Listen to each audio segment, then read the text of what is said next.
वैशाख मास महात्म्य 13वां अध्याय। ब्रह्मा जी कहने लगे कि हे यम, इसमें आश्चर्य की क्या बात है? तुम दुखी क्यों होते हो? सद्गुणों से ईर्ष्या करना मरणांतक होता है। उसके उच्चारण मात्र से ही परम पद की प्राप्ति होती है। फिर राजा के शासन से विष्णु लोक को क्यों ना जाए? जिनकी जिह्वा पर हरि ये 2 अक्षर विराजमान है और जो विष्णु भगवान को प्रणाम करते हैं, स्मरण करते हैं और उनके गुणानुवाद गान करते हैं, उनको अश्वमेध यज्ञों के समान फल मिलता है। संपूर्ण पाप दूर हो जाते हैं। भगवान प्रसन्न होने से विष्णुलोक प्राप्त कर सायुज्यता प्राप्त करते हैं। यज्ञ करने वाले कुरुक्षेत्र या सरस्वती में स्नान करने वालों को तो फिर से जन्म लेना पड़ता है, परंतु वैशाख मास में जो माधव भगवान के धर्मों का पालन करता है, उन पर भगवान विष्णु प्रसन्न होकर सदा उसकी सहायता करते हैं। हे सौरे, उस राजा का प्रभाव मेरे वश में नहीं है, क्योंकि वासुदेव भगवान के भक्तों का अशुभ कहीं नहीं होता। उसको जन्म मृत्यु जरा व्याधि आदि भय नहीं व्यापते। स्वामी के नियुक्त कार्य करने पर देहधारियों को कुछ अपराध नहीं होता। हे यम, जब तू इस कार्य के करने में असमर्थ है तो तेरा क्या दोष? तू शोक मत कर। ब्रह्मा जी के ऐसे कहने पर यम बहुत दुखी होकर दीनवाणी से कहने लगा, हे तात, अब मुझे अपने काम पर जाने की इच्छा नहीं है। इस महावीर्यवान राजा को जब मैं अपने धर्म से चलायमान कर दूंगा, तब कृत्य होऊंगा। हे कृपालु, आप मेरे इस कार्य को सिद्ध करा दीजिए, तब मैं फिर शासन करूंगा। यह बात सुनकर ब्रह्मा जी यम से कहने लगे कि इस विष्णु धर्मपरायण राजा का निग्रह तू नहीं कर सकता। फिर ब्रह्मा जी यम को साथ लेकर क्षीर सागर में भगवान विष्णु के पास गए और सांख्य योग द्वारा स्तुति करने लगे। तब विष्णु भगवान प्रकट हुए तो यम और ब्रह्मा ने प्रणाम किया। तत्पश्चात विष्णु भगवान ने आने का कारण पूछा। ब्रह्मा जी बोले, हे श्रेष्ठ, आपके दास राजा के शासन में सब मनुष्य वैशाख धर्मों को करके विष्णु पद को प्राप्त करते चले जा रहे हैं। इसी कारण यमपुरी शून्य हो गई है। इससे अत्यंत दुखी होकर यह यम राजा से युद्ध करने गया और उसको मारने के लिए दंड उठाया। तब आपके चक्र ने इसे परास्त कर दिया, तो यह दुखी होकर मेरे पास आया है।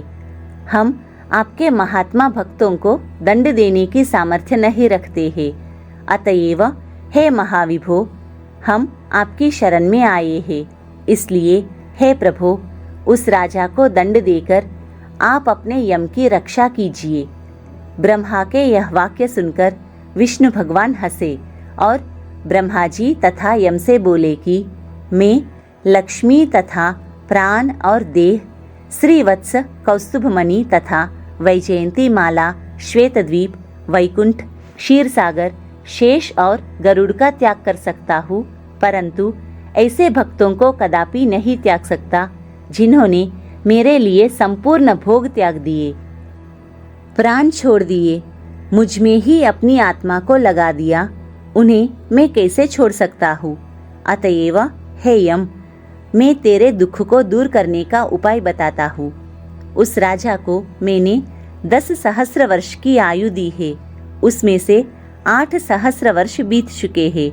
अब 2 सहस्र वर्ष की आयु भोग कर वह मेरी सायुज्य भक्ति को प्राप्त हो जाएगा। तब एक वेन नाम का राजा बड़ा दुराचारी होगा। वह सब वेदोक्त धर्मों का लोप कर देगा। तब वैशाख के धर्म भी नष्ट हो जाएंगे। फिर अपने ही पाप से वेन जल जाएगा। तब मैं पृथु का रूप धारण करके पुनः धर्मों की स्थापना करूंगा और वैशाखोक्त प्रख्यात धर्म मनुष्यों से कराऊंगा। इस प्रकार हे यम, तेरे कार्य की सिद्धि हो जाएगी। तू खेद मत कर। वैशाख के धर्म में निष्ठ महात्माओं द्वारा इस वैशाख मास में भी तुझे भाग प्राप्त होगा। राजा से भी तेरा भाग मिलेगा। तू खेद को छोड़कर पराक्रम प्राप्त होने योग्य बन। जो मनुष्य पृथ्वी में तेरे उद्देश्य से प्रतिदिन स्नान, अर्घ्य, जल, कुंभ, दही, अन्नादि का दान न करेंगे, उनके किए हुए सब कर्म निष्फल हो जाएंगे। अतएव तू उस राजा के ऊपर क्रोध का त्याग कर दे। वह राजा तेरा भाग देगा, क्योंकि वह मेरा अत्यंत भक्त है। और जो कोई प्राणी तेरा भाग देकर वैशाख धर्मों में प्रवृत्त हो, उनके धर्म में तू विघ्न मत करना। जो धर्म के पालन करता तुम्हें छोड़कर केवल मेरा ही भजन करे, उनको तुम मेरी आज्ञा से अवश्य दंड देना। उस राजा से तुम्हें भाग दिलाने के लिए मैं अभी सुनंद को भेजता हूँ। वह वहां जाकर तुम्हें भाग दिलाएगा। तब भगवान ने यम के सामने ही राजा को समझाने के लिए सुनंद को भेज दिया, जो राजा को समझाकर पुनः भगवान के पास आ गया। ऐसा यम को आश्वासन देकर भगवान विष्णु वही अंतर्धान हो गए तथा ब्रह्मा जी भी यम को समझाकर आज्ञा देकर चले गए। यम भी कुछ प्रसन्न होकर अपनी पुरी को चला गया।